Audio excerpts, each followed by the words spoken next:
आत्तापर्यंत आपण अभ्यासपत्रिका क्रमांक 7 साहित्यशास्त्राची 2 प्रकरणं पाहिलेली आहेत. त्यातलं पहिलं प्रकरण काव्यलक्षण किंवा काव्यस्वरूप आणि दुसरं प्रकरण काव्यप्रयोजन. हे अभ्यासपत्रिका क्रमांक 7.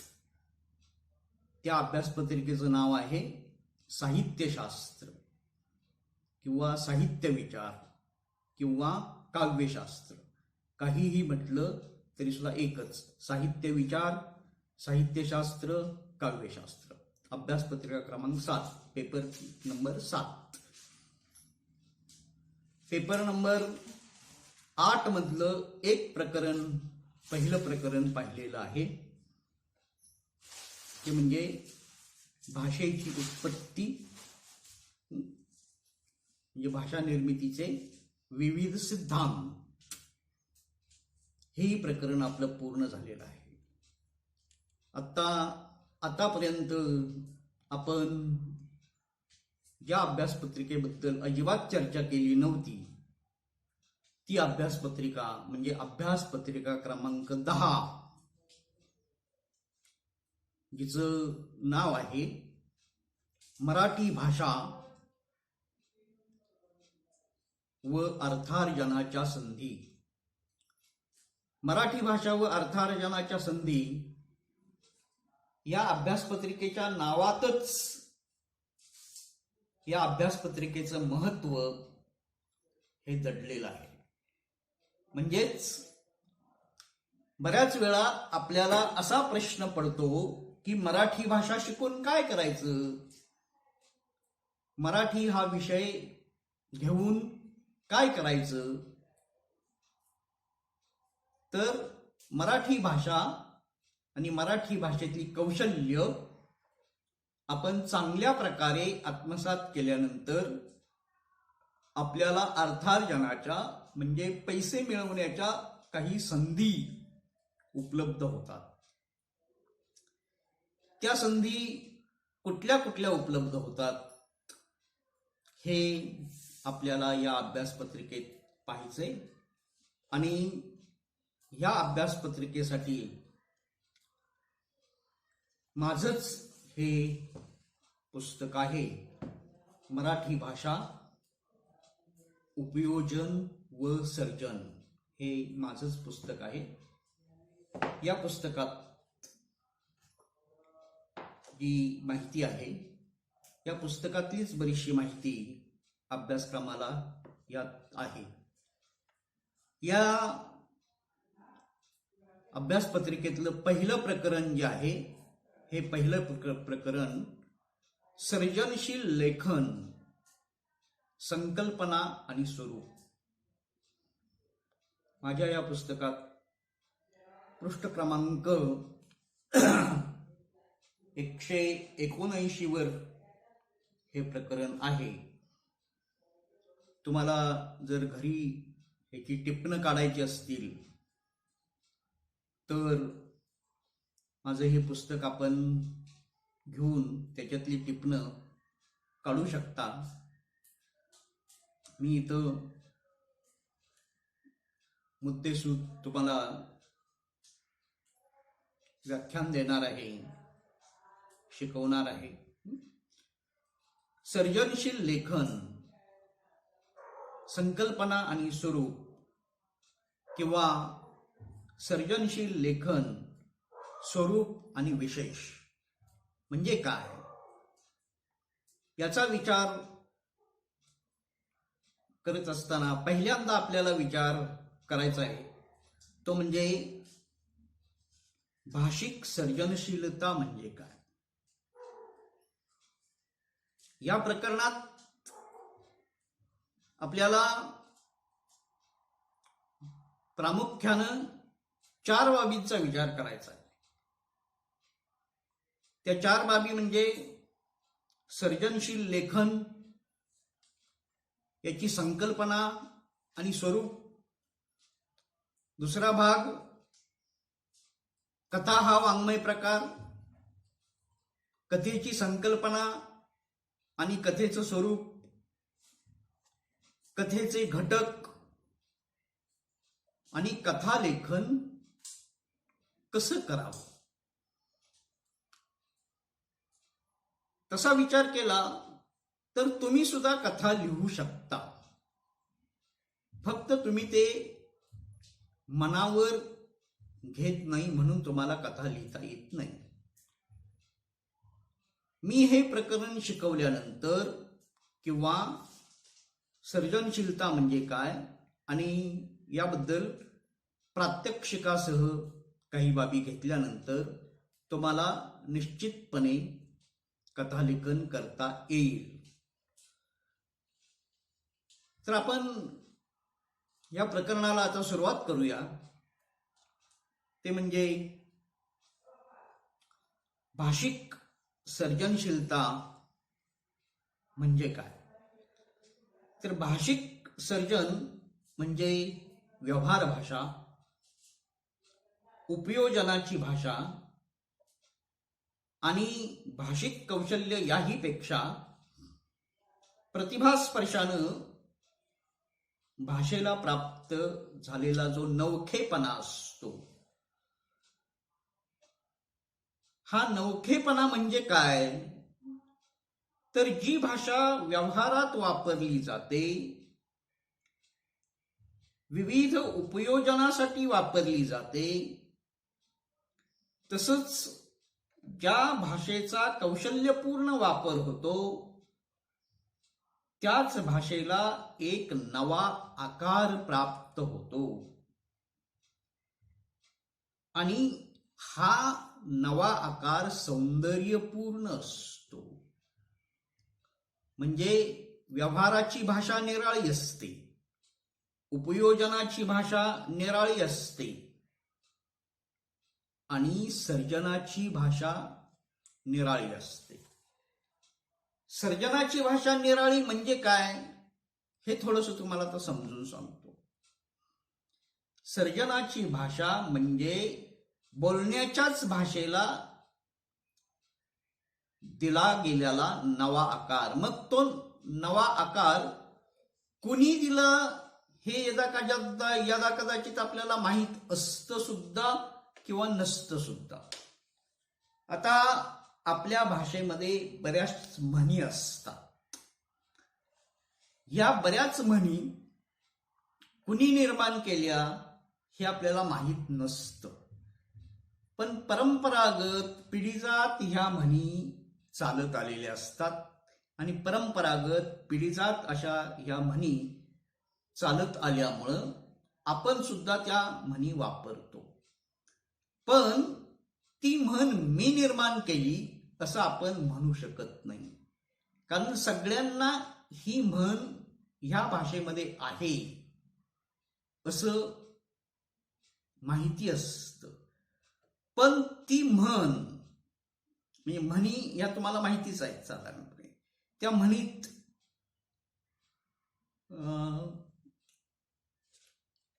साधारणपणे यमक असतं, यमकबद्ध अशी रचना असते, सौंदर्यपूर्ण रचना असते, प्रतिकात्मकता असते.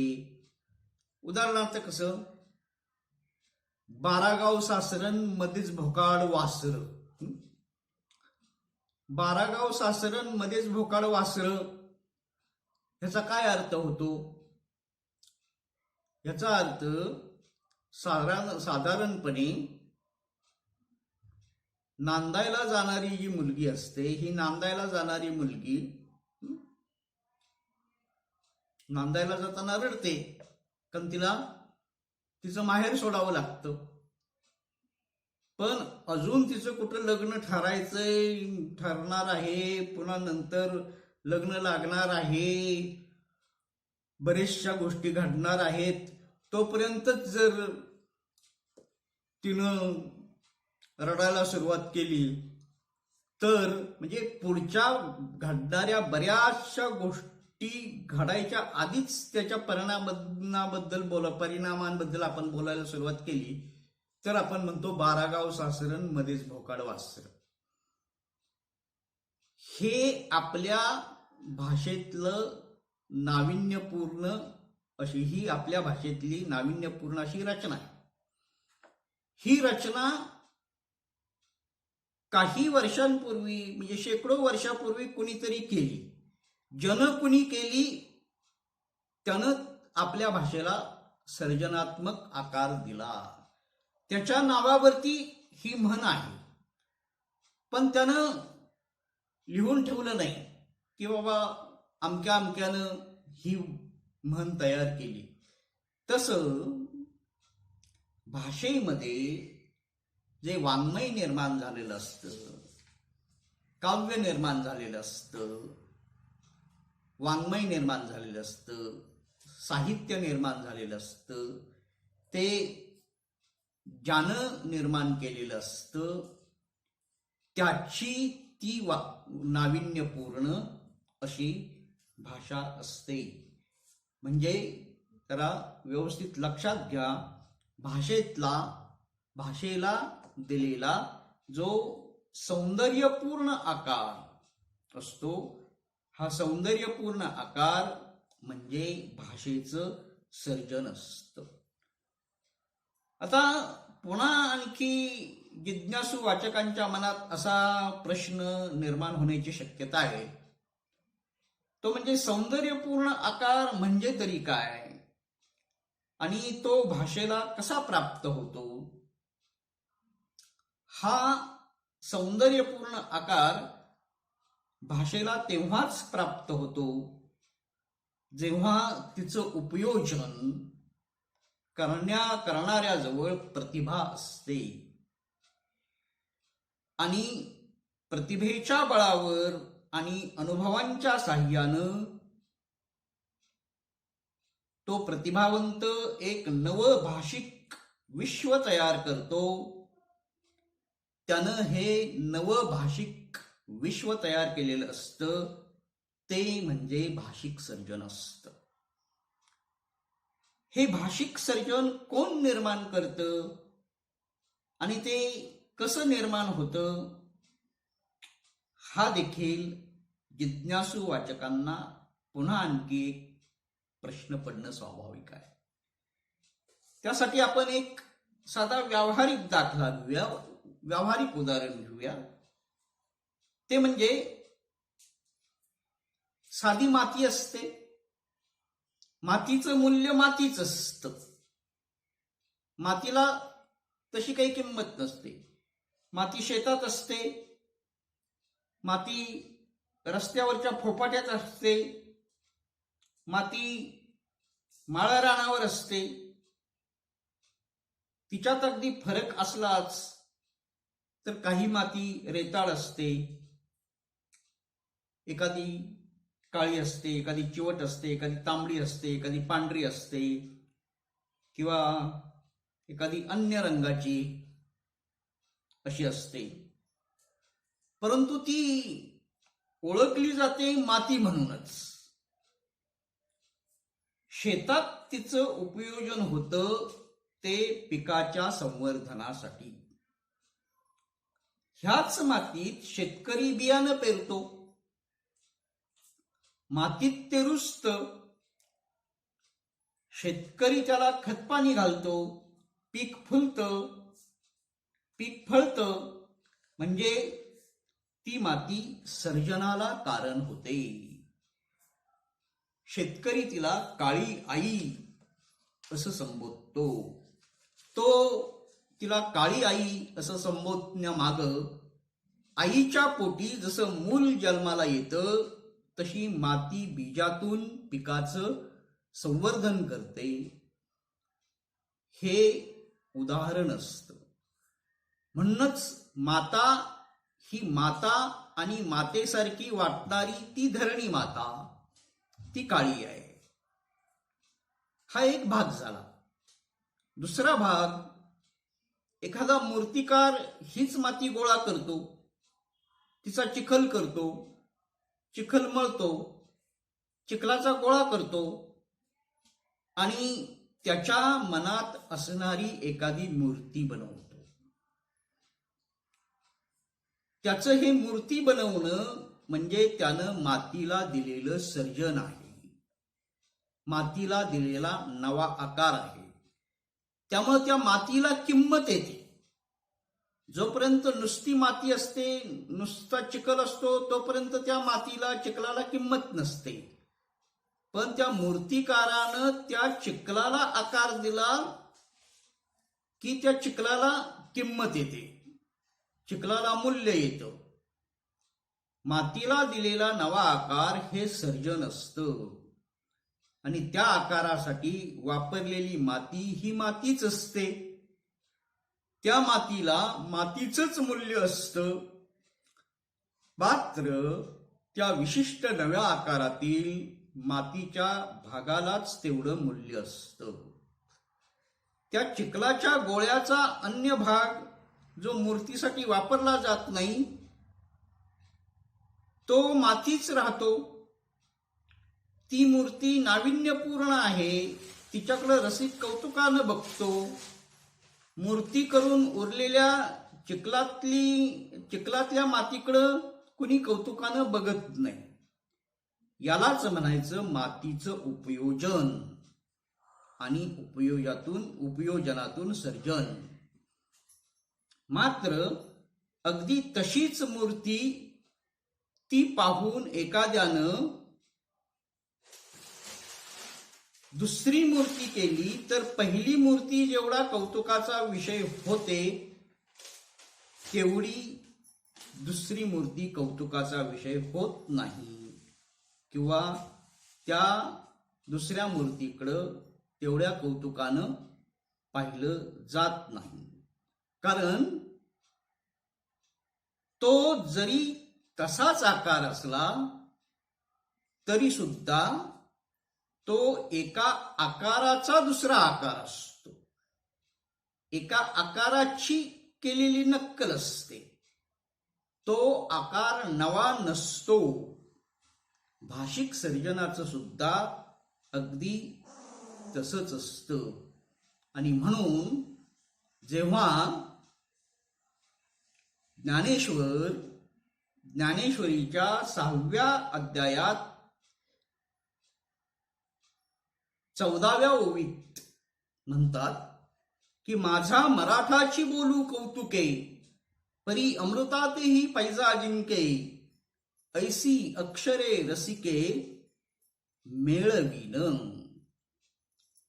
असं ज्यावेळी ज्ञानेश्वर म्हणतात तेव्हा ज्ञानेश्वरांच्या आधी कुणीही असं मराठी भाषेमध्ये म्हटलेलं नाही. म्हणून ज्ञानेश्वरांच्या या रचनेला सौंदर्य प्राप्त झालेलं आहे. ज्ञानेश्वरांनी असं म्हटल्यानंतर जर कुणी असंच म्हटलं तर त्या म्हणण्यात नाविन्य नाही, किंवा थोडाफार फरक करून जरी असं म्हटलं तरी सुद्धा त्या म्हणण्याला नाविन्य नाही. पण अलीकडचे सुरेश भट जेव्हा वेगळ्या प्रकारे मराठी भाषेबद्दल गौरव करताना म्हणतात की साय मी खातो मराठीच्या दुधाची, मी कुणाचा उंबरा झिजवू कशाला, यात सुद्धा एक प्रकारचं नाविन्य आहे. म्हणजे एका बाजूनं ज्ञानेश्वर म्हणतात माझा मराठाची बोलू कौतुके, परी अमृतातेही पैजा जिंके, ऐसी अक्षरे रसिके मेळवीन. आणि आत्ताचे सुरेश भट म्हणतात की साय मी खातो मराठीच्या दुधाची, मी कुणाचा उंबरा झिजवू कशाला. मी कसा आहे, मराठीच्या दुधाची, नुसतं दूध पिणारा नाही. साय म्हणजे दुधावरचा जो अर्क आहे, साय मी खातो मराठीच्या दुधाची, मराठीच्या दुधाची साय खाणारा मी आहे. आणि मी कुणाचा उंबरा झिजवू, मला कुणाचाही उंबरा झिजवण्याची गरज नाही. एकंदरीत काय, जे नाविन्य असतं हे अशा प्रकारचं असतं. आपल्याला नाविन्य म्हणजे काय किंवा साधारणपणे सर्जन म्हणजे काय हे थोडं तरी एवढ्या विवेचनावरती कळलेलं असावं. याच्याबद्दल मी आणखी विवेचन करणार आहे ते पुढच्या भागात.